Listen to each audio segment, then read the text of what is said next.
네, 앞서 다뤄본 것처럼 더불어민주당의 공천헌금 수수 의혹의 파장이 확대되는 가운데 김현지 청와대 제1부속실장이 은폐 의혹에 개입했다는 주장까지 나왔습니다. 네, 자세한 내용은 국회 연결해서 들어봅니다. 양소리 기자. 네, 국회입니다. 당선 의원에 이어 김병기 의원도 기초의원 공천을 대가로 돈을 받았다는 헌금 수수 의혹이 불거졌는데 이 과정에 이재명 대통령의 최측근인 김현지 청와대 제1부속실장이 등장했습니다. 2024년 컷오프 당시 이 문제를 처음 제기한 이수진 전 민주당 의원은 2020년 총선을 앞두고 김병기 의원이 공천 헌금을 수수했다는 의혹이 담긴 탄원서를 2023년 말 당시 이재명 당 대표실에 있던 김현지 보좌관에게 전달했다고 밝혔습니다. 이 전 의원은 연합뉴스TV와의 통화에서 당시 김현지 보좌관과 전화했을 때 이재명 대표에게 보고를 했고 윤리감찰단에 넘겼다고 전달받았다고 말했는데 사실이라면 지도부 차원에서 이를 알고도 넘겼다는 해석이 가능합니다. 이 전 의원은 김현지 실장과의 통화 녹취 내용이 모두 남았다고도 밝혔습니다. 이 전 의원은 투서들이 너무 많아서 윤리감찰단 조사가 이뤄지지 않았다고 하는데 그렇게 실명으로 내가 돈을 줬다고 하는 투서가 많은 당이냐고 되묻기도 했습니다. 연이은 공천 헌금 의혹에 민주당 내부에서도 비판의 목소리가 나왔습니다. 윤준병 의원은 SNS에 공천 헌금 수수는 민주주의 기초인 지방자치의 취지를 더럽히는 짓이라며 민주당에서 이런 의혹이 발생했다니 믿기지 않는다고 했습니다. 민주당 정청래 대표는 참으로 부끄러운 일이라며 철저한 수사를 당부했는데 국민의힘은 특검을 해야 한다며 공세 수위를 높이고 있습니다. 국민의힘 최고윤 수석대변인은 논평을 통해 어물쩍한 사과와 눈 가리고 아웅식의 자체 조사로 면죄부를 얻으려 하지 말고 즉각 특검을 수용해 명명백백하게 진실을 밝혀내길 촉구한다고 밝혔습니다. 네, 이런 가운데 김병기 전 원내대표가 물러나면서 열리게 되는 민주당 원내대표 선거는 어떻게 진행되고 있습니까?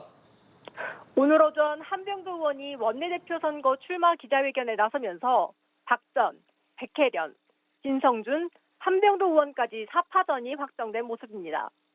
김병기 전 원내대표가 각종 비위 의혹으로 사퇴하며 치르는 원내대표 선거인 만큼 위기 대응 능력에 후보들의 메시지가 집중되고 있습니다. 원내수석 부대표를 지낸 한 의원은 출마 선언을 하며 경험과 실력이 검증된 노련한 원내대표가 되겠다고 밝혔습니다. 앞서 박정 의원은 영광의 자리가 아닌 책임을 지는 자리에 서겠다고 말했고 백혜련 의원은 지금 필요한 원내대표는 위기를 수습하고 일을 끝내는 사람이라고 강조했습니다. 진성준 의원은 사심 없이 4개월짜리 원내대표가 돼 위기를 수습하겠다며 연임 포기에 승부수를 던진 상태입니다. 네, 이해훈 기획예산처 장관 후보자 논란도 가라앉지 않고 있습니다. 땅 투기 의혹에 이슬람 비하 발언까지 불거졌다고요? 네, 그렇습니다. 이해훈 기획예산처 장관 후보자의 배우자가 인천국제공항 개항 1년 전 영종도 일대의 땅을 산 뒤 6년 뒤 막대한 차익을 남겨 한국토지공사에 팔았다는 의혹이 불거졌습니다. 여기에 더해 이 후보자가 새누리당 국회의원 시절 이슬람 교도는 알라의 명을 행하기 위해 살인과 테러, 폭력을 행하는 사람들이라고 발언한 것도 문제가 되고 있습니다.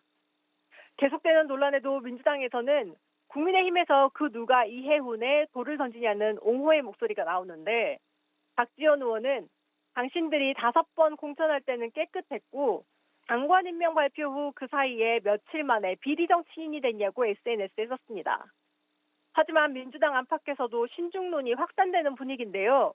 앞서 장철민 의원이 여당 의원으로서는 처음으로 이 후보자의 폭언을 언급하면서 그런 말을 하는 인물이 어떤 공직도 맡아서는 안 된다고 비판한 바 있습니다. 국민의힘은 논평을 통해 청와대의 인사검증 실패를 꼬집으며 인사를 최종 결정한 이 대통령은 국민 앞에 공식적으로 사과하고 지명 철회를 포함한 책임 있는 조치를 취해야 한다고 공세를 이어갔습니다. 지금까지 국회에서 연합뉴스TV 양소리입니다.